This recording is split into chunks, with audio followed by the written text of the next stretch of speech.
അല്ല, B J പിയെ സംബന്ധിച്ചിടത്തോളം ഒരു കാലഘട്ടത്തിലും വിശ്രമിച്ചിരുന്ന പാർട്ടിയല്ല B J P. 24/7 365 days work ചെയ്യുന്ന ഒരു പൊളിറ്റിക്കൽ പാർട്ടി ഇന്ത്യയിലുണ്ടെങ്കിൽ ആ പാർട്ടി ഭാരതീയ ജനതാ പാർട്ടിയാണ്. യു പിയുടെ പുത്രിക്ക് നേരെ ഒരാൾ കൈ ചൂണ്ടിയാൽ യു പി സർക്കാർ മിണ്ടാതിരിക്കില്ല. അപ്പോൾ ആ സെൻറ്റൻസിൽ തന്നെ അദ്ദേഹത്തിൻ്റെ ഗവേണൻസ് എങ്ങനെയാണെന്നുള്ളതിൻ്റെ ഏറ്റവും പ്രകടമായിട്ടുള്ള ഉദാഹരണമാണ്. കഴിഞ്ഞ തെരഞ്ഞെടുപ്പ് നടക്കുമ്പോൾ എല്ലാവരും ഒരുമിച്ച് പറഞ്ഞത് യു പിയിൽ യോഗി ആദിത്യനാഥിനെ വിജയിക്കാനുള്ള സാഹചര്യം കുറയുന്നു. ഈ പറയുന്ന ജാതി സമവാക്യങ്ങൾ കൊടുമ്പിരി കൊണ്ട് നിന്ന് മണ്ഡലങ്ങളിൽ ജയിച്ചു കയറിയത് ബി ജെ പിയാണ്. എന്താണ് അയോധ്യ ക്ഷേത്ര നിർമ്മാണവുമായി ബന്ധപ്പെട്ട്, ശ്രീരാമ ജന്മഭൂമിയെ തിരിച്ചെടുക്കുന്നതുമായി ബന്ധപ്പെട്ട് നിങ്ങൾക്ക് ഓരോരുത്തർക്കും ഉണ്ടായിരുന്ന റോളെന്ത്, നിങ്ങൾ അതിനെ എതിർക്കാൻ എന്തൊക്കെ ചെയ്തു? പതിയെ നമ്മളിപ്പോൾ കേട്ട് കഴിഞ്ഞാൽ യു പിയിൽ ഇത്തരത്തിലുള്ള ഗുണ്ടാരാജ് ഏതാണ്ടൊക്കെ ഒരു പൂർണ്ണമായി തന്നെ അവസാനിച്ചതായി നമുക്ക് കാണാൻ കഴിയും.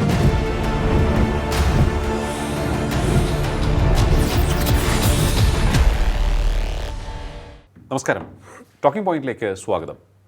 ഇന്ത്യൻ പ്രധാനമന്ത്രിയാകുന്നതിന് മുൻപ് ഗുജറാത്തിനെ നയിച്ച മുഖ്യമന്ത്രിയായിരുന്നു ശ്രീ നരേന്ദ്രമോദി. ഗുജറാത്തിൽ അദ്ദേഹം കാഴ്ചവെച്ച വികസന ഭരണ മാതൃക അത് രാജ്യത്തിന് ഗുണം ചെയ്യും എന്നറിഞ്ഞുകൊണ്ട് ബി ജെ പി അദ്ദേഹത്തെ രാജ്യത്തിന് നേതൃത്വം നൽകുവാൻ തിരഞ്ഞെടുക്കുകയായിരുന്നു. അത് എങ്ങനെ മുന്നോട്ട് പോകുന്നു എന്നിപ്പോൾ ലോകം കണ്ടുകൊണ്ടിരിക്കുകയാണ്.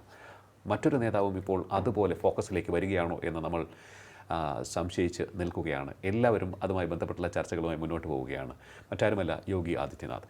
ഉത്തർപ്രദേശിനെ യോഗി മാറ്റിയെടുത്ത രീതി അത് വളരെ മികച്ചതാണ്, നല്ല ഉദാഹരണമാണ്, മാതൃകാപരമാണ് എന്ന് ഒട്ടേറെ പേർ ഒരേ സ്വരത്തിൽ പറയുകയും ചെയ്യുന്നുണ്ട്. എങ്ങനെയാണ് ആ മാറ്റം കൊണ്ടുവന്നത്? എന്തൊക്കെ മാറ്റങ്ങളാണ് ഉത്തർപ്രദേശിൽ യോഗി ആദിത്യനാഥ് മുഖ്യമന്ത്രിയായതിനു ശേഷം വന്നത്? യോഗി ആദിത്യനാഥ് നൽകുന്ന പ്രതീക്ഷകൾ, അദ്ദേഹം നേരിടുന്ന വെല്ലുവിളികൾ ഇന്ന് ചർച്ച ചെയ്യുന്നു. നമ്മോടൊപ്പം ചേർന്നു ബി ജെ പി നേതാവ് ശ്രീ എസ് നന്ദു. നമസ്കാരം നന്ദു. യോഗി ആദിത്യനാഥിന് മുൻപ് ഉത്തർപ്രദേശിൻ്റെ രാഷ്ട്രീയമെന്ന് പറയുന്നത് എൻറ്റയർലി ഡിഫറൻ്റ് ആയിരുന്നു എന്നാണ് എല്ലാവരും പറഞ്ഞിട്ടുള്ളത്. എനിക്കത് നന്ദുവിൽ നിന്ന് കേൾക്കാൻ താല്പര്യമുണ്ട്. How was U P before Yogi? 2017 മുൻപ് യു പിയെക്കുറിച്ച് നമ്മൾ പഠിക്കുമ്പോൾ അല്ലെങ്കിൽ നമ്മളൊന്ന് ചർച്ച ചെയ്യുമ്പോൾ ഒരു ഭീമാരു സ്റ്റേറ്റ് എന്ന് പറഞ്ഞാൽ അസുഖബാധിതമായൊരു സംസ്ഥാനം എന്നുള്ള നിലയിലാണ് നോർത്ത് ഇന്ത്യൻ രാഷ്ട്രീയത്തിനകത്ത് ആ സ്റ്റേറ്റിനെ കുറിച്ചൊക്കെ ചർച്ചകളിൽ നമ്മൾ കേട്ടിട്ടുള്ളത്, അല്ലെങ്കിൽ നമ്മൾ പഠിക്കുന്ന കാലത്തൊക്കെ കേട്ടിരുന്നത്. പക്ഷേ എന്തുകൊണ്ടാണ് അങ്ങനെയെന്ന് ചോദിച്ചാൽ, ഒന്ന് ഗുണ്ടാ സംഘങ്ങളുടെ വലിയ രീതിയിലൊരു അതിപ്രസരം. അത് ഭരിക്കുന്നത് സമാജ്വാദി പാർട്ടി ആയാലും ശരി, അത് BSP ആയാലും ശരി, ഗുണ്ടകൾ കഴിഞ്ഞാടാനും ഗുണ്ടകളുടെ ഗുണ്ടാപ്പിരിവിനും യഥേഷ്ടം പോലീസ് ഉൾപ്പെടെയുള്ള സംവിധാനങ്ങൾ വഴങ്ങിക്കൊടുക്കുന്നൊരു സ്റ്റേറ്റായിരുന്നു യു പി എന്ന് നമ്മൾ പിൽക്കാലത്തെ ഈ 2017 മുൻപുള്ള ചരിത്രം പഠിച്ചു കഴിഞ്ഞാൽ നമുക്ക് മനസ്സിലാവും. അതുപോലെ തന്നെ അവിടെ ഒരു വ്യവസായം നമുക്കറിയാം ഏറ്റവും വിസ്തൃതിയുള്ള സംസ്ഥാനമാണ്. കറക്റ്റ്. അപ്പോൾ സ്വാഭാവികമായും ഈസ് ഓഫ് ഡൂയിങ് ബിസിനസ്സിൻ്റെ ഭാഗമായി നല്ല സൗഹൃദ അന്തരീക്ഷം ഉണ്ടാക്കി കഴിഞ്ഞാൽ ഒട്ടേറെ ഇൻവെസ്റ്റ്മെൻറ്റുകൾ വരാൻ സാധ്യതയുള്ള ഒരു സംസ്ഥാനം കൂടിയായിരുന്നു. നമുക്ക് ഇപ്പോൾ കേരളത്തിലേക്ക് ഒരു ഇൻവെസ്റ്റ്മെൻറ്റ് വരുന്ന അത്ര ബുദ്ധിമുട്ട് യു പിയിൽ വരുന്നതിനില്ല. കാരണം ഒന്ന് അവൈലബിലിറ്റി എല്ലാം, ലാൻഡ് അവൈലബിലിറ്റി ആയാലും മറ്റു കാര്യങ്ങളെല്ലാം അവിടെ ഉണ്ട്. പക്ഷേ ഏറ്റവും പുറകിലായിരുന്നു ആ സംസ്ഥാനം 2017 വരെ.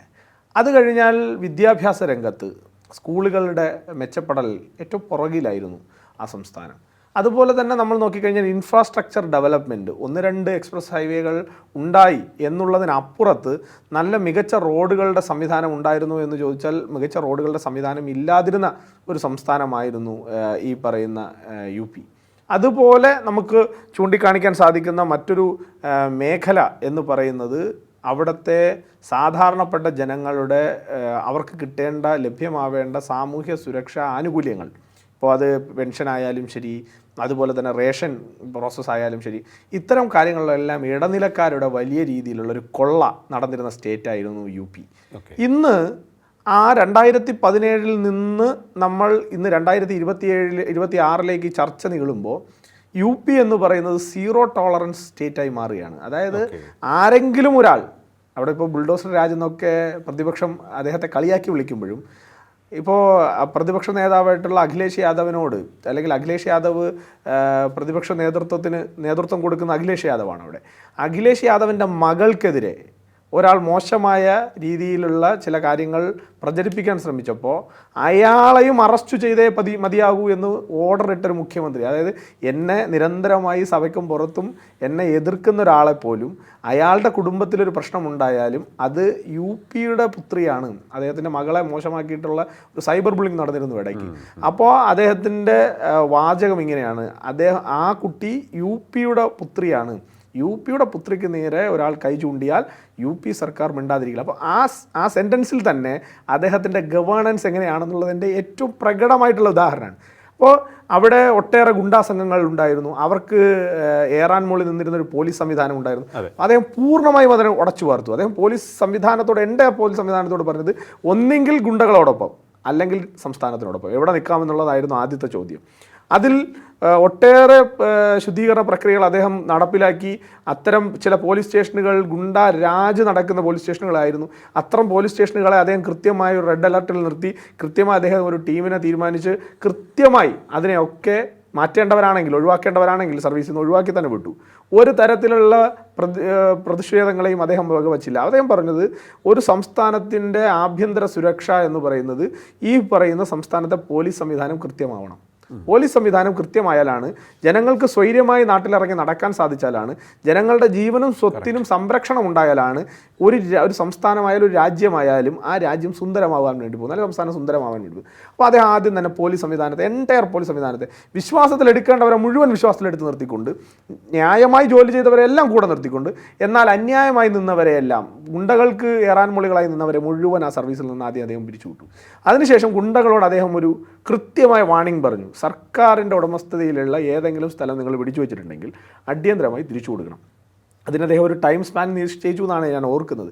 അപ്പോൾ അദ്ദേഹം ആ ടൈം സ്പാൻ കഴിഞ്ഞതിന് ശേഷം തിരിച്ചു കൊടുക്കാത്ത മുഴുവൻ ഭൂമികളും അദ്ദേഹത്തിൻ്റെ ബുൾഡോസർ ഉപയോഗിച്ച് അദ്ദേഹം സംസ്ഥാനത്തിനോട് ചേർത്ത് വെച്ചു എന്നുള്ളത് മാത്രമല്ല, ആരാണോ ഇതിനെ ഇത്രയും ദിവസം പിടിച്ചു വെച്ചതിന് ശേഷം ഗവൺമെൻറ് ആവശ്യപ്പെട്ടിട്ട് തിരിച്ചു കൊടുക്കാത്തത്, അവരുടെ സ്വത്തുവകകൾ, ഇൻഡിവിജ്വൽ സ്വത്തുവകകൾ കൂടി ഗവൺമെൻറ്റിലേക്ക് ചേർക്കുന്നതിന് വേണ്ടിയിട്ടുള്ള പ്രവർത്തനം അദ്ദേഹം തുടങ്ങി. അപ്പോഴാണ് അദ്ദേഹത്തിനെതിരായിട്ട് ബുൾഡോസർ രാജ് എന്നുള്ളൊരു ഒരു ആരോപണമായിട്ട് ചില ആളുകൾ, ചില കക്ഷികളൊക്കെ ഇറങ്ങി തിരിച്ചത്.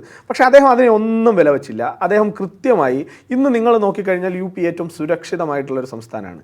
അവിടെ ഒരു പെൺകുട്ടി പുറത്തിറങ്ങിയാൽ ആ പെൺകുട്ടിയുടെ ശരീരത്ത് തൊടുന്നത് ആരെന്നുള്ളതല്ല, അവൻ ഏത് രാഷ്ട്രീയം, ഏത് ജാതി, ഏത് മതം, ഏത് വർണ്ണത്തിൽപ്പെട്ടയാൾ, ഇതൊന്നും അവിടെ UPയിൽ പ്രശ്നമല്ല. ഒരു പെൺകുട്ടിക്ക് നേരെ ഒരു അതിക്രമം നടന്നിട്ടുണ്ടെങ്കിൽ കൃത്യമായി പോലീസ് അടുത്ത നിമിഷം അയാളുടെ വീട്ടിലെത്തും.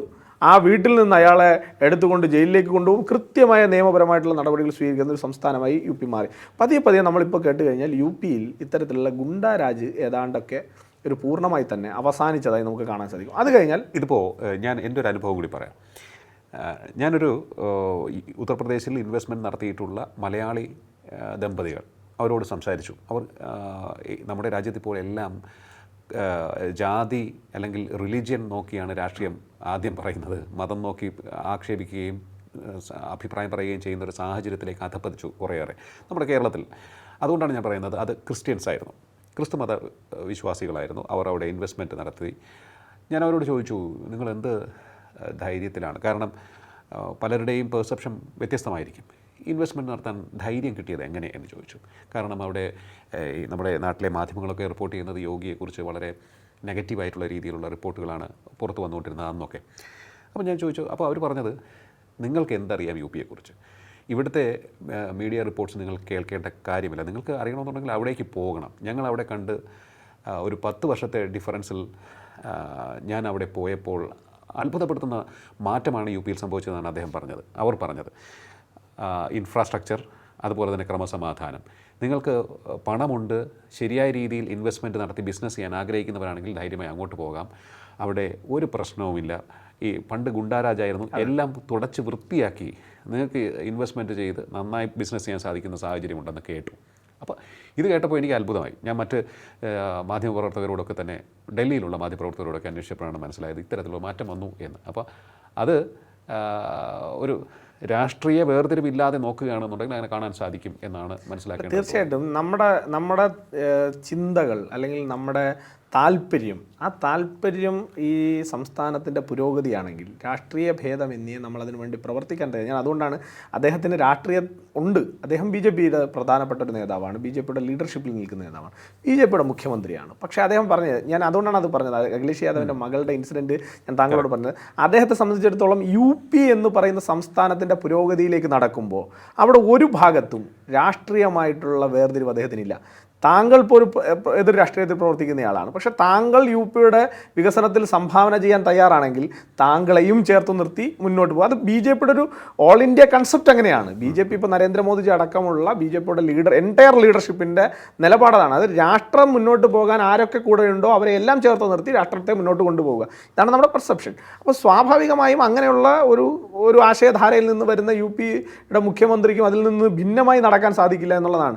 ഇനി ഞാൻ താങ്കൾ എന്നോട് പറഞ്ഞതുണ്ട്, നമ്മുടെ കേരളത്തിലെ ചില മാധ്യമങ്ങളൊക്കെ UPയെക്കുറിച്ച് ഭീകരമായിട്ടാണ് അവതരിപ്പിക്കുന്നത്. UP എന്ന് പറഞ്ഞാൽ ഏതോ ഒരു വലിയ കാട്ടാളനാണ് അവിടെ മുഖ്യമന്ത്രി എന്നൊക്കെയുള്ള ആംഗിളിലാണ് പറയുന്നത്. പക്ഷേ യൂസഫ് അലി എന്ന് പറയുന്ന വേറൊരു സമൂഹത്തിൽപ്പെട്ട ഒരാളുടെ ഏറ്റവും കൂടുതൽ ഇൻവെസ്റ്റ്മെൻ്റ് ഉള്ള ഒരു സംസ്ഥാനമാണ് ഈ പറയുന്ന UP. അതുപോലെ തന്നെ UPയിൽ നമ്മൾ ഒരു ഇൻവെസ്റ്റ്മെൻറ്റ് നടത്താൻ തയ്യാറായാൽ നിങ്ങളെ അവിടെ ആരെങ്കിലും ഒരാൾ ഗുണ്ടാപ്പിരിവിന് വേണ്ടിയിട്ട് സമീപിച്ചാൽ നിങ്ങൾക്ക് ഈസി ആയിട്ട് മുഖ്യമന്ത്രിയുടെ അടുത്തേക്ക് ഈ വിഷയം കൊണ്ടുപോകാനുള്ള ചാനലുണ്ട്. അപ്പോൾ ഇതെല്ലാം നമുക്ക് കേരളത്തിൽ പോലും അത്തരം ചാനലുകളില്ല. ഞാൻ പറഞ്ഞ കേരളത്തിൽ നിങ്ങൾ ഇപ്പോൾ കഴിഞ്ഞ 10 വർഷം CITയുടെ ഗുണ്ടകൾ ഉൾപ്പെടെ അല്ലെങ്കിൽ നഗരസഭയുടെ അധ്യക്ഷന്മാരുൾപ്പെടെ ചേർന്ന് നിന്നുകൊണ്ട് എത്രയോ വ്യവസായങ്ങൾ ഇവിടെ പൂട്ടിച്ചു, എത്രയോ സാധാരണപ്പെട്ട വ്യവസായികൾ ആത്മഹത്യയിലേക്ക് പോയി. പക്ഷേ UPയിൽ നിങ്ങൾ നോക്കിക്കഴിഞ്ഞാൽ ഗുജറാത്തിൻ്റെ ഒരു മോഡൽ അങ്ങനെയായിരുന്നു. അതായത് ഗുജറാത്തിൽ വ്യവസായ വകുപ്പ് കൈകാര്യം ചെയ്തിരുന്നത് മുഖ്യമന്ത്രിയാണ്. അപ്പോൾ മുഖ്യമന്ത്രിയോട് നേരിട്ട് ഏതൊരു ഇൻവെസ്റ്റർക്കും ഏറ്റവും അടുത്ത് മുഖ്യമന്ത്രിയെ കാണാനുള്ള ഒരു അവസരമുണ്ട്, നമ്മുടെ ആകുലതകൾ മുഖ്യമന്ത്രിയോട് പറയാനുള്ള അവസരമുണ്ട്. അതാണ് നരേന്ദ്രമോദിജിയെ ലോക നേതാക്കളുടെ ഇടയിലേക്ക് അദ്ദേഹം വളരാനുള്ള ഏറ്റവും പ്രധാനപ്പെട്ട അടിസ്ഥാനം അതായിരുന്നു. കാരണം ഗുജറാത്തിനെ ഒരു ഭൂചലനത്തിൽ സർവവും നഷ്ടപ്പെട്ട് തകർന്നു നിന്ന ഗുജറാത്തിനെയാണ് അദ്ദേഹം വളരെ ചെറിയ സമയം കൊണ്ട് കൃത്യമായി രാജ്യത്തിൻ്റെ ഏറ്റവും വലിയൊരു എക്കണോമിക്കൽ ക്യാപിറ്റലാക്കി മാറ്റുന്നതിന് വേണ്ടിയിട്ടുള്ള പരിശ്രമം നടത്തി. സെയിം നമുക്ക് യോഗി ആദിത്യനാഥിലും കാണാം. അതായത് യോഗി ആദിത്യനാഥ് വരുന്ന സമയത്ത് ഞാൻ പറഞ്ഞ പോലെ ഭീമാരു സ്റ്റേറ്റ് എന്ന് പറഞ്ഞിരുന്ന സ്റ്റേറ്റിനെ ഇന്ന് രാജ്യത്തിൻ്റെ GDPയിലെ വലിയ കോൺട്രിബ്യൂഷൻ നടക്കുന്നത്, ഞാൻ ഓർക്കുന്നത് സെക്കൻഡ് കോൺട്രിബ്യൂഷൻ കൊടുക്കുന്ന സംസ്ഥാനമായി ഈ പറയുന്ന UPനെ അദ്ദേഹം മാറ്റിയെടുക്കുന്നു.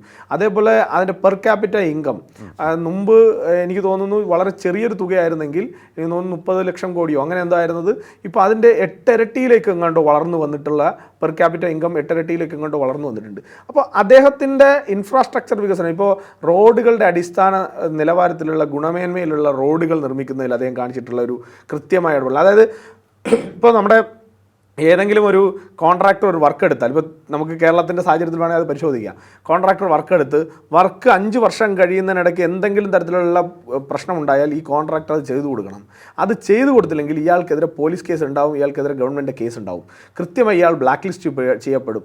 ഈ പണത്തിൻ്റെ എന്താണോ കേടുപാട് സംഭവിച്ചിരിക്കുന്നത് അതിന് സർക്കാർ തീരുമാനിക്കുന്ന ഒരു തുക ഇവർ തിരിച്ച് ഗവൺമെൻറ്റിലേക്ക് അടയ്ക്കേണ്ട സാഹചര്യം ഉണ്ടാവും. അപ്പോൾ ഇത്തരത്തിൽ നിയമങ്ങൾ കുറച്ചുകൂടി കർശനമാക്കുകയും അത് നടപ്പിലാവുന്നു എന്ന് ഉറപ്പുവരുത്തുകയും, ഇപ്പം നിയമങ്ങൾ എല്ലാവർക്കും നിർമ്മിക്കാൻ സാധിക്കും, പക്ഷെ അത് നടപ്പിലാവുന്നുണ്ട് എന്ന് ഉറപ്പുവരുത്തുന്നിടത്താണ് ഒരു ഭരണാധികാരിയുടെ മികവിനെ നമ്മൾ കാണേണ്ടത്. അപ്പോൾ യോഗി ആദിത്യനാഥിനെ സംബന്ധിച്ചിടത്തോളം യോഗി ആദിത്യനാഥിന് അത് സാധിക്കുന്നുണ്ട്. പിന്നെ അദ്ദേഹത്തിൻ്റെ ഇപ്പം ഞാൻ മനസ്സിലാക്കുന്ന കുറേ കാര്യങ്ങളെന്ന് പറഞ്ഞാൽ അദ്ദേഹം അവിടെ നടത്തുന്ന തൊഴിലവസരങ്ങൾ, വലിയ രീതിയിലുള്ള തൊഴിലവസരങ്ങൾ അവിടെ സൃഷ്ടിക്കുന്നതിന് വേണ്ടിയിട്ട് അദ്ദേഹം ഇതുപോലുള്ള പ്രൈവറ്റ് ഇൻവെസ്റ്റേഴ്സിനെ കൂടുതലായി കൊണ്ടുവരുന്നതിന് ഈസ് ഓഫ് ഡൂയിങ് ബിസിനസ്സിൻ്റെ പട്ടികയിൽ രാജ്യത്തെ ഏറ്റവും പിന്നോക്കം നിന്നിരുന്ന ഒരു സംസ്ഥാനത്തെ ഇന്ന് അദ്ദേഹം ഏറ്റവും മുന്നിൽ ആദ്യത്തെ 4ഓ 5ഓ സ്ഥാനത്തിനകത്ത് UPയെ നിർത്തുന്ന രീതിയിലുള്ള ഒരു പ്രവർത്തനം ഒരു മുഖ്യമന്ത്രി എന്നുള്ള നിലയിൽ അദ്ദേഹത്തിന് അവിടെ കാഴ്ചവെക്കാൻ സാധിക്കുന്നു എന്നുള്ളത് വളരെ കാരണം യുവാക്കളെ സംബന്ധിച്ചിടത്തോളം അവർക്ക് തൊഴിൽ ലഭിക്കുന്നു എന്നുള്ളത് വലിയ ഒരു മെറിറ്റാണ്. അതുപോലെ തന്നെ ശുചീകരണ പ്രവർത്തനങ്ങൾ, ഇപ്പോൾ നിങ്ങൾ ലക്നൗവിലൊക്കെ പോയി കഴിഞ്ഞാൽ, ഇപ്പോൾ ഞാൻ കഴിഞ്ഞ ഒരു 5 വർഷം മുൻപ് ലക്നൗവിൽ പോകുമ്പോൾ ലക്നൗവിലൊക്കെ നമ്മളൊരു ക്ലീൻ സിറ്റി എന്നൊക്കെ നമ്മുടെ ഒരു കൺസെപ്റ്റ് ഉണ്ടല്ലോ, അതിൻ്റെ ഒരു 90% വരെയൊക്കെ പൂർത്തീകരിക്കാൻ അവർക്ക് സാധ്യതയുണ്ട്. ഒരു 10% ഒക്കെ കുറവുകൾ ഉണ്ടാവാം, പക്ഷെ ഒരു 90%. ഇപ്പം നമ്മൾ കേരളത്തിൽ തിരുവനന്തപുരത്ത് നമ്മൾ കാണുന്ന പല മാലിന്യ കൂമ്പാരങ്ങൾ നിങ്ങൾക്ക് UPയിൽ ലക്നൗവിൽ ക്യാപിറ്റൽ സിറ്റിയിൽ പോയി കഴിഞ്ഞാൽ കാണാൻ സാധിക്കില്ല. ലക്നൗവിൻ്റെ ഒരു പ്രധാനപ്പെട്ട പ്രത്യേകത എന്ന് പറഞ്ഞാൽ ഒരു മെട്രോ സ്റ്റേഷൻ നമ്മൾ എയർപോർട്ടിൽ വന്ന് ഇറങ്ങിക്കഴിഞ്ഞാൽ നടന്നു പോകുന്ന അടുത്ത് നമുക്ക് മെട്രോ സ്റ്റേഷൻ്റെ സംവിധാനം കിട്ടും. അപ്പോൾ ഇൻഫ്രാസ്ട്രക്ചർ ഡെവലപ്മെൻറ്റ്, ടൂറിസം, ഇപ്പോൾ പണ്ട് ടൂറിസം എന്ന് പറഞ്ഞാൽ താജ്മഹൽ മാത്രമായിരുന്നു. ഇന്ന് ടൂറിസത്തിന് ഒട്ടേറെ വ്യാപകമായിട്ടുള്ള, ഇപ്പോൾ അവിടെ തന്നെ എനിക്കൊന്ന് ലക്നൗവിൽ തന്നെ 2-3 വലിയ പാർക്കുകളുണ്ട്. നമ്മൾ രാവിലെ ഒക്കെ പോയി കാണാൻ സാധിക്കുന്ന വലിയ, അതിലൊന്ന് എനിക്ക് തോന്നുന്നു കാംഷിറാമിൻ്റെ പേരിൽ എന്തോ ഉള്ള ഒരു പാർക്ക്, അതാണ് അന്ന് വിവാദമായത്. ആനകളെ തെരഞ്ഞെടുപ്പ് ചിഹ്നമായിട്ടുള്ള ആനയെ നിർമ്മിച്ചു എന്നൊക്കെ പറഞ്ഞു. അതിനൊക്കെ ഇന്ന് അദ്ദേഹം മാറ്റിയിരിക്കുന്നൊരു രീതിയുണ്ട്. അതുപോലെ തന്നെ ഇപ്പോൾ ഗുജറാത്തിൽ നടന്നതുപോലെ നർമ്മദ സരോവർ പദ്ധതി പോലെ അവിടുത്തെ ഈ പറയുന്ന പുഴകളെ, നദികളെയൊക്കെ വീണ്ടെടുക്കുന്നതിന് വേണ്ടിയിട്ടുള്ള വലിയ പരിശ്രമം, കർഷകരെ സഹായിക്കുന്ന ഒട്ടേറെ പദ്ധതികൾ അത് ഞാൻ കണ്ടിട്ടുണ്ട്, വായിച്ചിട്ടുണ്ട്. ഞാൻ പറഞ്ഞ അദ്ദേഹം ഞാൻ പുഴകൾ ഉൾപ്പെടെ ഞാനത് പറയാൻ കാരണം ഏറ്റവും ചെറിയ മേഖലകൾ തുടങ്ങി, ഏറ്റവും ചെറിയ വിഷയങ്ങളിൽ നിന്ന് തുടങ്ങി ഏറ്റവും പ്രധാനപ്പെട്ട വിഷയങ്ങൾ വരെ, ഇപ്പോൾ ക്രമസമാധാന പാലനം ഒരു സംസ്ഥാനത്തെ സംബന്ധിച്ചിടത്തോളം ഏറ്റവും പ്രധാനപ്പെട്ട വിഷയമാണ്. അതേസമയം ഒരു പുഴയെ വീണ്ടെടുക്കുക എന്ന് പറയുന്നത് ഒരു ഭരണാധികാരിയെ സംബന്ധിച്ചിടത്തോളം അങ്ങനെ ശ്രദ്ധിക്കേണ്ട ഒരു കാര്യമാണോ എന്ന് ചോദിച്ചാൽ വളരെ ചെറിയ സമയം മാത്രമായിരിക്കും അതിൻ്റെ ഇൻവെസ്റ്റ്മെൻറ്റ്. പക്ഷേ അതിലും ഈ പറഞ്ഞ ക്രമസമാധാന മേഖലയിലേക്കും ഈ പറയുന്ന ബിസിനസ് മേഖലകൾ വളർത്തുന്നതിലും നല്ല ഇൻവെസ്റ്റ്മെൻറ്റുകൾ കൊണ്ടുവരുന്നത് ഞാൻ മനസ്സിലാക്കുന്ന ഒരു ഗ്ലോബൽ ഇൻവെസ്റ്റ്മെൻറ്റ് മീറ്റ് തന്നെ അവിടെ നടന്നു എന്നുള്ളതാണ്. മുമ്പ് 8 മണിക്കൂറൊക്കെ ആയിരുന്നു ഒരു ഗ്രാമത്തിൽ വൈദ്യുതി എത്തിക്കൊണ്ടിരുന്നത്. അതായത് സംസ്ഥാന തലസ്ഥാനത്ത് 24 മണിക്കൂറും വൈദ്യുതി കിട്ടുമ്പോൾ ഗ്രാമപ്രദേശം, യുപിയുടെ ഗ്രാമപ്രദേശങ്ങളിലേക്ക് നമ്മൾ പോയി കഴിഞ്ഞാൽ 8 മണിക്കൂറൊക്കെ ആയിരുന്നു 2017 മുൻപ് വൈദ്യുതി എത്തിക്കൊണ്ടിരുന്ന സമയം. ഇന്ന് അത് ഏതാണ്ട് 20 മണിക്കൂറിലേക്ക് എത്തിക്കാൻ, പെട്ടെന്നൊരു 24ലേക്ക് എത്തിക്കണം എന്ന് നമ്മൾ ആഗ്രഹിക്കുന്നത് നല്ലതാണ്. പക്ഷേ എത്തുക എന്നുള്ളത് യുപിയെ പോലെ ഒരു വലിയ സ്റ്റേറ്റിനെ സംബന്ധിച്ച് അത്രയും വലിയൊരു കൺസ്യൂമർ സ്റ്റേറ്റ് ആകുമ്പോൾ അതിന് സ്വാഭാവികമായിട്ടുള്ള കുറേ ബുദ്ധിമുട്ടുകളുണ്ടാവും. പക്ഷേ അദ്ദേഹം അതിനെ 20 മണിക്കൂറിലേക്ക് എത്തിക്കുന്നു എന്ന് പറയുന്നത് 8-ൽ നിന്ന് 20 മണിക്കൂറിലേക്കുള്ള ദൂരം കേവലം 10 വർഷമാണ്. അപ്പോൾ ആ ഒരു വലിയ പെർസ്പെക്റ്റീവ്, എല്ലാവർക്കും തുല്യമായി, എല്ലാവർക്കും കൃത്യമായി ഈ ഭരണത്തിൻ്റെ ഗുണഫലം എത്തണം. അതുപോലെ ഞാൻ നേരത്തെ പറഞ്ഞല്ലോ, റേഷനിങ് സംവിധാനമൊക്കെ പണ്ട് പറഞ്ഞാൽ ഇടനിലക്കാർ നിന്നുകൊണ്ടാണ് റേഷനിങ് സംവിധാനം നടത്തിക്കൊണ്ടിരുന്നത്. ഇന്നത് ഡയറക്റ്റായി ഡയറക്റ്റ് ബെനിഫിറ്റിംഗ് സിസ്റ്റത്തിലേക്ക് അത് മാറുന്നു. ഒരു ഇടനിലക്കാരനും ഒരു നയാ പൈസ പോലും ഈ സർക്കാർ സംവിധാനങ്ങളിൽ നിന്ന് കട്ടെടുത്തുകൊണ്ട് പോകാൻ പറ്റാത്ത നിലയിൽ വളരെ ക്ലോസ്ഡായി ജനങ്ങൾക്ക് നേരിട്ട് അവൈലബിൾ ആവുന്ന രീതിയിൽ ഒരു സർക്കാർ സംവിധാനം യുപിയിൽ ഉണ്ടായി എന്നുള്ളതാണ് ഞാൻ മനസ്സിലാക്കിയ ഒരു ചേഞ്ച്, ഒരു വലിയ ചേഞ്ച് 2017 ശേഷം ഉണ്ടായിട്ടുള്ളത്. 2014 മുൻപുള്ള സാഹചര്യത്തെക്കുറിച്ച് നമ്മൾ ഡിബേറ്റ് ചെയ്യപ്പെടേണ്ട ഒരുപാട് കാര്യങ്ങളുണ്ട്. പക്ഷേ ഞാൻ പറയുന്നത് നമ്മളൊരു നല്ല വസന്തകാലത്തേക്ക് നടന്നു നീങ്ങുമ്പോൾ നമ്മുടെ പിന്നിലുള്ള ഭൂതകാലത്തിലെ ആ ഒരു കറുത്ത ഓർമ്മകൾ നമുക്ക് അവിടെ ഉപേക്ഷിച്ചിട്ട് നടക്കാം. മറ്റൊന്ന് അവിടെ നിന്ന് വരുന്ന ഒരു റിപ്പോർട്ട് അത് ഞാൻ സൂചിപ്പിക്കാം. അപ്പോൾ ശേഷിക്കുന്ന വെല്ലുവിളികൾ സ്വാഭാവികമായും ഏത് മേഖലയിലും വെല്ലുവിളികളുണ്ടാകും. ഇപ്പോൾ യുവജനങ്ങളെ അഡ്രസ്സ് ചെയ്യുന്ന കാര്യങ്ങൾ കുറേ കൂടി കാര്യക്ഷമമാകേണ്ടതുണ്ട്. പക്ഷേ നമുക്കറിയാം രാജ്യത്ത് ഏറ്റവും കൂടുതൽ ജനസംഖ്യയുള്ള സംസ്ഥാനമാണ്. എല്ലാ ആളുകളിലേക്കും വികസനം എത്തിക്കുക, അതെവിടെ നിന്ന് എന്നുള്ളത് കഴിഞ്ഞ 10 വർഷം കൊണ്ട് നടത്തിയ മുന്നേറ്റത്തെക്കുറിച്ചെല്ലാം പറഞ്ഞു. പക്ഷേ ഇനിയും ഏറെ മുന്നോട്ട് പോകാനുണ്ട് എന്നുള്ള ഒരു ധാരണ അദ്ദേഹത്തിനുണ്ടെന്നും തോന്നുന്നു, അല്ലേ? തീർച്ചയായിട്ടും ഉണ്ട്. ചെറുപ്പക്കാർക്ക് ജോലി കിട്ടണമെങ്കിൽ എല്ലാം സർക്കാർ മേഖലയിൽ സാധിക്കുമോ എന്നുള്ളൊരു ചോദ്യം വളരെ വലിയൊരു ക്വസ്റ്റ്യൻ മാർക്കാണ്, തർക്കമൊന്നും വേണ്ട. അപ്പോൾ സ്വാഭാവികമായിട്ടും എന്ത് ചെയ്യണം, അവരുടെ അടിസ്ഥാന സൗകര്യ വികസനം നടക്കണമെങ്കിൽ എല്ലാ ജില്ലകളിലും ഈ പറയുന്ന ഈക്വലായി കോൺട്രിബ്യൂട്ട് ചെയ്യാൻ കഴിയുന്ന രീതിയിലുള്ള വലിയ രീതിയിലുള്ള വികസനം വരണം. അപ്പോൾ അതിന് ചെയ്യാൻ നേരത്തെ താങ്കൾ പറഞ്ഞ ഒരു ജില്ല ഒരു പ്രോഡക്റ്റ് എന്നുള്ള ഒരു ആശയം തന്നെ വെക്കുന്നത് ആ ജില്ലയിൽ നിന്ന് പുതിയ പുതിയ സംരംഭങ്ങൾ ഉണ്ടാവണം. ആ സംരംഭങ്ങൾക്ക് സർക്കാർ സഹായം കൊടുക്കും. ആ സംരംഭങ്ങൾ വഴി ഒരാൾക്ക് തൊഴിൽ കിട്ടുകയല്ല, ഒരാൾ 10 പേർക്ക് തൊഴിൽ കൊടുക്കാൻ സാധിച്ചാൽ ആ 10 കുടുംബങ്ങൾ കൂടി ഈ തൊഴിൽ എന്ന് പറയുന്ന അവൻ്റെ അടിസ്ഥാന ആവശ്യങ്ങളിലേക്ക് ക്ലബ് ചെയ്യപ്പെടുകയാണ് എന്നുള്ളൊരു കൺസെപ്റ്റാണ്. അതുപോലെ തന്നെ ഈസ് ഓഫ് ഡൂയിങ് ബിസിനസ്സിൻ്റെ ഭാഗമായി അദ്ദേഹം നടത്തിയിട്ടുള്ള വലിയ പരിശ്രമം, ഇപ്പോൾ എനിക്ക് തോന്നുന്നു ഏറ്റവും കൂടുതൽ ആഭ്യന്തര ഉൽപ്പാദനം നടക്കുന്ന പല കാര്യങ്ങളും, ഇപ്പോൾ മൊബൈൽ ഫാക്ടറികൾ ഉൾപ്പെടെ, കാറിൻ്റെയൊക്കെ ഫാക്ടറികൾ ഉൾപ്പെടെയുള്ള ഫാക്ടറികൾ യുപിയിലേക്ക് വരുന്നു. കാരണം അതിന് അവിടെ സ്വാഭാവികമായിട്ടും അവസരങ്ങളുണ്ട്. നമുക്ക് അവൈലബിൾ ലാൻഡ് അവിടെ ഉണ്ട്, വലിയ സംസ്ഥാനമാണ്. അപ്പോൾ സ്വാഭാവികമായിട്ട്, പക്ഷേ നിങ്ങൾ നോക്കുക, അത് കൊണ്ടുവരാനുള്ളൊരു എഫേർട്ട്. ഇപ്പോൾ ഒരു വ്യവസായി ഒരിടത്ത്, ഇപ്പോൾ നമ്മുടെ കേരളത്തിൽ ഇൻവെസ്റ്റ് ചെയ്യേണ്ട 3000 കോടി കേരളത്തിലെ ഒരു പ്രമുഖ കമ്പനി കൊണ്ടുവന്ന് ഇൻവെസ്റ്റ് ചെയ്തിരിക്കുന്നത് തെലുങ്കാനയിലാണ്. ഇപ്പം ബംഗാളിൽ ഇൻവെസ്റ്റ് ചെയ്യേണ്ട ടാറ്റയെ കൊണ്ടുവന്ന് നരേന്ദ്രമോദിജി ഗുജറാത്തിൽ ഇൻവെസ്റ്റ് ചെയ്യിപ്പിച്ചപ്പോഴത്തേക്ക് അവിടുത്തെ ഒരു 10,000 പേർക്ക് തൊഴിൽ കൊടുക്കാൻ അദ്ദേഹത്തിന് സാധിച്ചു. അപ്പോൾ ആ ഇൻവെസ്റ്റ് ചെയ്യിപ്പിക്കാൻ എടുക്കുന്ന എഫേർട്ട്, ഇവിടെ നമ്മൾ കാൽമടക്ക് കൊണ്ട് കേരളത്തിൽ തല്ലി ഓട്ടിച്ച വ്യവസായികളെ അവിടെ നിന്ന് ചാർട്ടർഡ് ഫ്ലൈറ്റിലാണ് ആളുകൾ വന്നിട്ട് അവരുടെ സ്റ്റേറ്റിലേക്ക് കൊണ്ടുപോയത്. കഴിഞ്ഞ തെരഞ്ഞെടുപ്പ് നടക്കുമ്പോൾ എല്ലാവരും ഒരുമിച്ച് പറഞ്ഞത് യുപിയിൽ യോഗി ആദിത്യനാഥിനെ വിജയിക്കാനുള്ള സാഹചര്യം കുറയുന്നു. കാരണം ഈ മഹാഗഠബന്ധനൊക്കെ ഉണ്ടാക്കി ഇവരെല്ലാവരും കൂടി ഒരുമിച്ച് നിന്നുകൊണ്ട് ഇദ്ദേഹത്തെ അന്ന് ഏറ്റവും അധികം ഈ പറയുന്ന ജാതി സമവാക്യങ്ങൾ കൊടുമ്പിരി കൊണ്ട് നിന്ന മണ്ഡലങ്ങളിൽ ജയിച്ചു കയറിയത് BJP ആണ്. അവിടെ ഒരു ഇക്വേഷൻ വന്നത് BJP ഉയർത്തിക്കാട്ടിയ മുഖം യോഗി ആദിത്യനാഥിൻ്റേതായിരുന്നു. യോഗി ആദിത്യനാഥ് എന്ന് പറയുന്ന ബ്രാൻഡിനെ UP സ്വീകരിച്ചു എന്നുള്ളതാണ് ഞാൻ അതിൽ നിന്ന് മനസ്സിലാക്കിയ ഒരു. പക്ഷേ ലോക്സഭാ തെരഞ്ഞെടുപ്പിൽ കാര്യങ്ങൾ അത്ര എളുപ്പമായിരുന്നില്ല. ലോക്സഭാ തെരഞ്ഞെടുപ്പിൻ്റെ ഒരു പ്രധാനപ്പെട്ട ഇഷ്യൂ നമ്മൾ മനസ്സിലാക്കേണ്ടത് കാര്യങ്ങൾ എളുപ്പമാകുന്നില്ല എന്നുള്ളത്. നമ്മളൊരു മൂന്നാമത്തെ ടേമിൽ ഭരിക്കാൻ പോകുന്ന ഒരു പാർട്ടിയാണ്. സ്വാഭാവികമായിട്ട് 10 വർഷത്തെ ഒരു ആൻറ്റി ഇൻകുംബൻസി ഈസ് ദെയർ. പിന്നെ നരേന്ദ്രമോദിജിയെ തോൽപ്പിക്കണം എന്ന ഉദ്ദേശത്തോടു കൂടി എല്ലാ പാർട്ടികളും ഒരുമിച്ച് ഒരിടത്തേക്ക് വന്നു, ഒരു പോയിന്റിലേക്ക് വന്നു. അപ്പോൾ നേരത്തെ 3 സ്ഥാനാർത്ഥികൾ 4 സ്ഥാനാർത്ഥികൾ നിന്നൊരു സ്ഥലത്ത് 2 സ്ഥാനാർത്ഥികൾ തമ്മിലുള്ളൊരു ഓപ്പൺ ഫൈറ്റായി മാറുമ്പോൾ സ്വാഭാവികമായിട്ടും പ്രതിപക്ഷത്തിൻ്റെ മുഴുവൻ ഫോക്കസും ഒരൊറ്റ സ്ഥാനാർത്ഥിയിലേക്ക് വന്നു. നമ്മൾ ഇൻഡിവിജ്വലായി നിന്ന് മത്സരിച്ചു. നമ്മൾ മത്സരിക്കുമ്പോഴും നരേന്ദ്രമോദിജിക്ക് ഒരു കോട്ടം വന്നിട്ടില്ല. ഒരു 1-2 റൗണ്ട് എണ്ണുമ്പോഴത്തേക്ക് ഒരു അപ്പർ ഹാൻഡ് അങ്ങോട്ടോ ഇങ്ങോട്ടൊക്കെ മാറി കുറച്ച് നേരം പുറകിലേക്ക് മാറി എന്നുള്ളതൊക്കെയാണ്. പക്ഷേ അപ്പോഴും UP ഏറ്റവും കൂടുതൽ സപ്പോർട്ട് ചെയ്ത പൊളിറ്റിക്കൽ പാർട്ടി ഏതാണെന്ന് ചോദിച്ചാൽ BJP ആണ്. അപ്പോഴും യോഗി ആദിത്യനാഥിൻ്റെ മുഖത്തിന്, പ്രധാനമന്ത്രിയുടെ നരേന്ദ്രമോദിജിയുടെ മുഖത്തിന് ഈ പറയുന്ന UP കൃത്യമായ ഒരു മുൻതൂക്കമുണ്ട് എന്നുള്ള കാര്യത്തിൽ തർക്കമൊന്നുമില്ല. ഇപ്പോൾ അത് കഴിഞ്ഞിട്ട് നടന്നിട്ടുള്ള ചില തെരഞ്ഞെടുപ്പുകൾ കൂടി നമ്മൾ പറയുകയാണെങ്കിൽ നമുക്ക് ഉപതെരഞ്ഞെടുപ്പുകൾ ഉൾപ്പെടെ നമുക്ക് പരിശോധിച്ച് കഴിഞ്ഞാൽ കൃത്യമായി BJPയുടെ അടിത്തറ കൃത്യമായി മുന്നോട്ട് കൊണ്ടുപോയിട്ടുണ്ട്. പിന്നെ സ്വാഭാവികമായിട്ട് ജനങ്ങൾക്ക് ഒരു 10 വർഷത്തിനിടയിൽ എല്ലാം സ്വീകാര്യമാവും എന്ന് നമുക്ക് പറയാൻ സാധിക്കില്ല. ചില ഏറ്റക്കുറച്ചിലുകളുണ്ടാവും. അതിൻ്റെ ഒരു പ്രകടമായ വിരോധം ചിലപ്പോൾ ഇത്തരത്തിൽ വോട്ടിങ്ങിൽ പ്രകടിപ്പിച്ചിട്ടുണ്ടാവാം. അതൊന്നും തർക്കമല്ല. മറ്റൊന്ന്, രാഷ്ട്രീയം നോക്കുമ്പോൾ UP എന്ന് പറയുന്നത് ഏറ്റവും മർമ്മപ്രധാനമായ സംസ്ഥാനമാണ്. അത് BJPയെ സംബന്ധിച്ചല്ല, രാജ്യത്തെ സംബന്ധിച്ച് തന്നെ. ഇനി അങ്ങോട്ട് ഡീലിമിറ്റേഷൻ കൂടി വന്നു കഴിഞ്ഞാൽ അതിൻ്റെ പ്രാധാന്യം, മണ്ഡല പുനർനിർണ്ണയം കൂടി വന്നു കഴിഞ്ഞാൽ പ്രാധാന്യമേറും. കാരണം ഏറ്റവും കൂടുതൽ മണ്ഡലമുള്ള സംസ്ഥാനം UP ആയിരിക്കും. അതുകൊണ്ട് യോഗിയെ ഒരു ടാസ്ക് ഏൽപ്പിച്ച് BJP അയക്കുകയായിരുന്നു. നമുക്ക് കൃത്യമായിട്ടറിയാം, UPയെ BJPക്ക് ഒപ്പം നിർത്തുക, നല്ല ഭരണം കാഴ്ചവെച്ചുകൊണ്ട്. അതിലെത്രത്തോളം വിജയിച്ചു എന്നുള്ളത് സംബന്ധിച്ച് ഉള്ള കാര്യങ്ങളൊക്കെ ഇപ്പോൾ ചർച്ചയായി വന്നുകൊണ്ടിരിക്കുന്നു. ഒരു നല്ല ശതമാനം അദ്ദേഹം വിജയിച്ചു. ഇനി 2027 തുടക്കത്തിൽ തിരഞ്ഞെടുപ്പ് വരികയാണ്. അവിടെയാണ് നമ്മൾ കാണേണ്ട ഏറ്റവും ഇമോഷണലി ഉത്തരേന്ത്യയെ ബാധിക്കുന്നൊരു വിഷയം. അയോധ്യ രാമക്ഷേത്ര നിർമ്മാണം, അതിൻ്റെ ഉറപ്പ് പാലിക്കുകയും, പക്ഷേ ആ ക്ഷേത്ര പരിപാലനത്തിൽ ചില പാളിച്ചകൾ വന്നു. അല്ലെങ്കിൽ ചില പാളിച്ച എന്നല്ല, അത് ഒരു വലിയ പാളിച്ച വന്നു. ആ പാളിച്ച അഡ്രസ്സ് ചെയ്തുകൊണ്ടിരിക്കുന്നുണ്ട്. അത് എത്രത്തോളം ജനങ്ങളെ ബോധ്യപ്പെടുത്താൻ സാധിക്കുന്നുണ്ട്? അല്ല, അതിനകത്ത് ഒന്ന് UPയിലെ ജനങ്ങൾക്ക് കൃത്യമായി കാര്യങ്ങളെക്കുറിച്ച് ധാരണയുണ്ട്. ഇവരിപ്പോൾ അയോധ്യയാണ് എല്ലാ കാലത്തും ഞങ്ങളുടെ മുദ്രാവാക്യം എന്ന് പറഞ്ഞിരുന്നവർ ഇന്ന് അയോധ്യയെ അവരുടെ മുദ്രാവാക്യമാക്കാൻ ശ്രമിക്കുന്നു. സ്വാഭാവികമായി പൊളിറ്റിക്കലി അവർക്ക് അത് ശ്രമിക്കാനുള്ള എല്ലാ അവകാശമുണ്ട്, അവർ ശ്രമിച്ചോട്ടെ. SBIയുടെ ഈ പറയുന്ന ഈ പണം എണ്ണുന്നതിന് വേണ്ടിയിട്ട് താൽക്കാലികമായി നിയമിക്കപ്പെട്ട ചില ആളുകളുണ്ട് അവിടെ.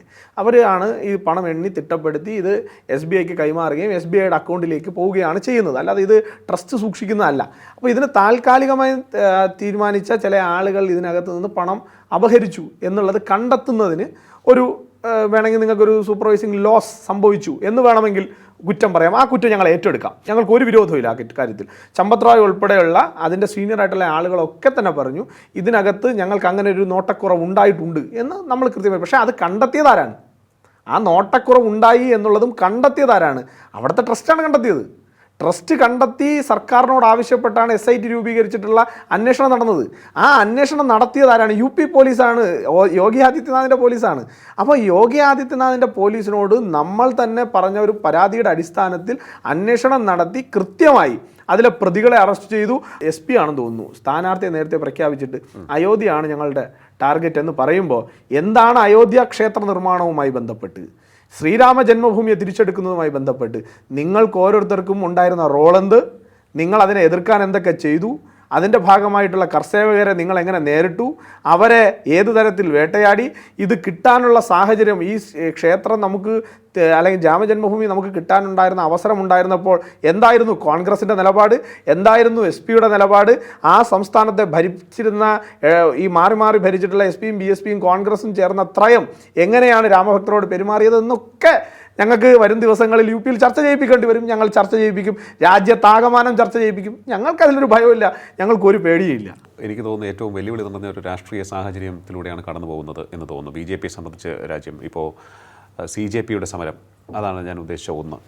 ഇപ്പോൾ വീണ്ടും ആ വിഷയം ഉയർത്തിക്കൊണ്ടുവരികയാണ് രാഹുൽ ഗാന്ധി. എല്ലാവരെയും അഡ്രസ്സ് ചെയ്യാൻ പോവുകയാണ്.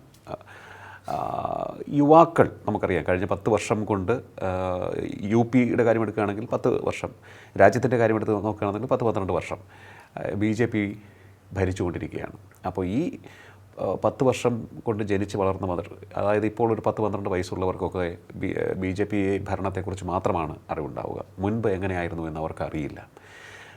ഇപ്പോൾ 25 വയസ്സുള്ളവരും ഏകദേശം അങ്ങനെയൊക്കെ തന്നെയാണ്. കാരണം 10 വയസ്സിന് ശേഷമാണല്ലോ ഒരു പൊളിറ്റിക്കൽ അവയർനെസ് ഒക്കെ വരിക. സോ ഇനി അങ്ങോട്ട് വിശ്രമിക്കാൻ സമയമില്ല എന്നുള്ളതാണോ മനസ്സിലാക്കേണ്ടത്? ശക്തമായ വെല്ലുവിളിയാണോ ഉയർന്നു വരുന്നത്? പ്രതിപക്ഷം ഒരുമിക്കുകയാണോ? അല്ല, BJPയെ സംബന്ധിച്ചിടത്തോളം ഒരു കാലഘട്ടത്തിലും വിശ്രമിച്ചിരുന്ന പാർട്ടിയല്ല BJP.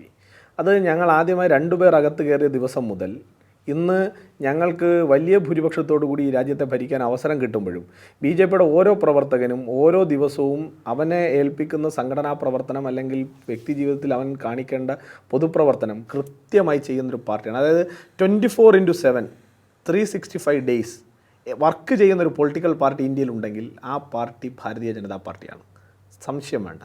ഒരു സംസ്ഥാനത്തെ സംബന്ധിച്ചിടത്തോളം ഏറ്റവും പ്രധാനപ്പെട്ട നീതിപീഠം എന്ന് പറഞ്ഞാൽ അവിടുത്തെ ഹൈക്കോടതിയാണ്. സുപ്രീം കോടതിയും ഹൈക്കോടതിയുടെയും നേരിട്ടുള്ള മേൽനോട്ടത്തിൽ അന്വേഷണം നടക്കുന്നൊരു വിഷയം. ക്ലിയർ? ഏത് പെലറ്റ് ഗൺ ഉപയോഗിച്ചതും അവിടുത്തെ അതിക്രമവും എല്ലാം ഇപ്പോൾ നേരിട്ട് അന്വേഷിക്കുന്ന ഏജൻസിയെ മോണിറ്റർ ചെയ്യുന്നത് ആരാണ്? സുപ്രീം കോടതിയും അതുപോലെ തന്നെ ഹൈക്കോടതിയും. ഇപ്പോൾ കഴിഞ്ഞ ദിവസം 5 അംഗ സമിതിയെ സുപ്രീം കോടതി തീരുമാനിച്ചു, ഒരു ഫോർമർ ജഡ്ജിൻ്റെ നേതൃത്വത്തിൽ. എന്തിനാണ് തീരുമാനിച്ചത്? ഈ പറയുന്ന അതിക്രമങ്ങളെല്ലാം നടന്നതിൻ്റെ വിശദാംശങ്ങൾ കണ്ടെത്തുന്നതിന് വേണ്ടിയിട്ടാണ് 5 അംഗ സമിതിയെ തീരുമാനിച്ചത്. അതത്രയും കൃത്യമായി ഒരു രാഷ്ട്രം അതിൻ്റെ സുപ്രീം കോടതി, അതിൻ്റെ ഹൈക്കോടതി, അവരുടെ നേതൃത്വത്തിലുള്ള അന്വേഷണം, അവരുടെ മോണിറ്ററിങ്ങിലുള്ളൊരു അന്വേഷണം നടക്കുമ്പോൾ രാജ്യത്ത് ബോധമുള്ള ആരെങ്കിലും ഈ പോലീസുകാരാണ് പെല്ലറ്റ് ഗൺ ഉപയോഗിച്ചതെന്ന് ആരോപണം ഉന്നയിച്ച് അതേ പോലീസുകാരെടുത്ത് ഒരു FIR ഇടാൻ വേണ്ടിയിട്ട് സമരം ചെയ്യുമോ? താങ്കൾക്ക് തോന്നുന്നുണ്ടോ അത് യുക്തിയാണെന്ന്? എനിക്ക് തോന്നുന്നില്ല അത് യുക്തിയാണെന്ന്. ജനങ്ങൾ തീരുമാനിക്കട്ടെ അത് യുക്തിയാണോ എന്ന്. പക്ഷേ ഇങ്ങനെയുള്ള ബോധമില്ലാത്തവരാണ് ഈ രാഷ്ട്രത്തിന്. അദ്ദേഹത്തിന് കുറേ ദിവസം ലൈം ലൈറ്റിലില്ല. അദ്ദേഹത്തിൻ്റെ ഏറ്റവും അവസാനം വന്നത് ഏതാണ്? വന്ദേ മാതരം പാടിക്കൊണ്ട് നിന്നപ്പോൾ ആ വന്ദേ മാതരം സ്റ്റോപ്പ് ചെയ്യാൻ വേണ്ടിയിട്ട് മമ്മിയും മോനും കൂടി കാണിക്കുന്ന കോപ്രായങ്ങളാണ് ഏറ്റവും അവസാനമായി നാഷണൽ മീഡിയ കാണിച്ചത്. UP യിൽ യോഗി ആദിത്യനാഥ് വന്നതിന് ശേഷമുണ്ടായിട്ടുള്ള മാറ്റങ്ങളെക്കുറിച്ചാണ് ഇന്ന് ടോക്കിംഗ് പോയിന്റിൽ പ്രധാനമായും ചർച്ച ചെയ്തത്. അടിസ്ഥാന സൗകര്യ വികസനം, അതിനോടൊപ്പം തന്നെ നിക്ഷേപം എത്തിക്കുന്നതിൽ, അങ്ങനെ തുടങ്ങി ഒട്ടേറെ മേഖലകളിൽ വലിയ മാറ്റം കൊണ്ടുവരുവാൻ യോഗി ആദിത്യനാഥിന് സാധിച്ചിട്ടുണ്ട്. ചിട്ടയായ വികസന പ്രവർത്തനങ്ങളുമായി മുന്നോട്ട് പോയിക്കൊണ്ടിരിക്കുകയാണ്.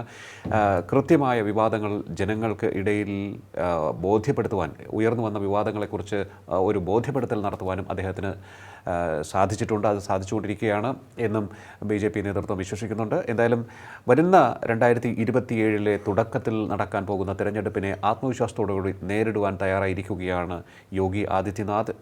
പ്രതിപക്ഷം ഒന്നടങ്കം ഒറ്റക്കെട്ടായി നിന്ന് എതിർത്താലും വളരെ കോൺഫിഡൻ്റായി അതിനെ എതിരിടും എന്ന അദ്ദേഹത്തിൻ്റെ മുഖഭാവം തന്നെയാണ് ഇപ്പോൾ അതിനുള്ള ഏറ്റവും വലിയ ഉദാഹരണം. BJP ക്യാമ്പ് ആത്മവിശ്വാസത്തിലാണ്. കാത്തിരുന്ന് കാണാം എത്രത്തോളം ശക്തമായ വെല്ലുവിളി പ്രതിപക്ഷ സഖ്യത്തിന് യോഗി ആദിത്യനാഥിന് മുന്നിൽ ഉയർത്താൻ സാധിക്കും എന്ന്. പക്ഷേ ഒന്നിൽ നമുക്ക് നല്ല കാര്യത്തെ നല്ല കാര്യം എന്ന് തന്നെ പറയേണ്ടതുണ്ട്. അതിനെ മറിച്ച് റിപ്പോർട്ടിങ്ങിലൂടെ വാസ്തവവിരുദ്ധമായ കാര്യങ്ങൾ ജനങ്ങളിലേക്ക് എത്തിച്ചിട്ടും കാര്യമില്ല. ഞങ്ങൾ ചോദിച്ച ചോദ്യങ്ങൾ, ഈ ചർച്ചയിൽ ഉയർത്തിക്കാട്ടിയ വിഷയങ്ങളൊക്കെ തന്നെ കൃത്യമായ ബോധ്യത്തിൻ്റെ അടിസ്ഥാനത്തിലാണ്. വളരെയധികം നന്ദി ഇത്രയും സമയം ടോക്കിംഗ് പോയിന്റുമായി സംസാരിച്ചു. ടോക്കിംഗ് പോയിൻ്റ് ഈ അധ്യായം ഇവിടെ അവസാനിക്കുന്നു. ഇനി അടുത്ത എപ്പിസോഡ് കാണാൻ നോക്കാം. നമസ്കാരം.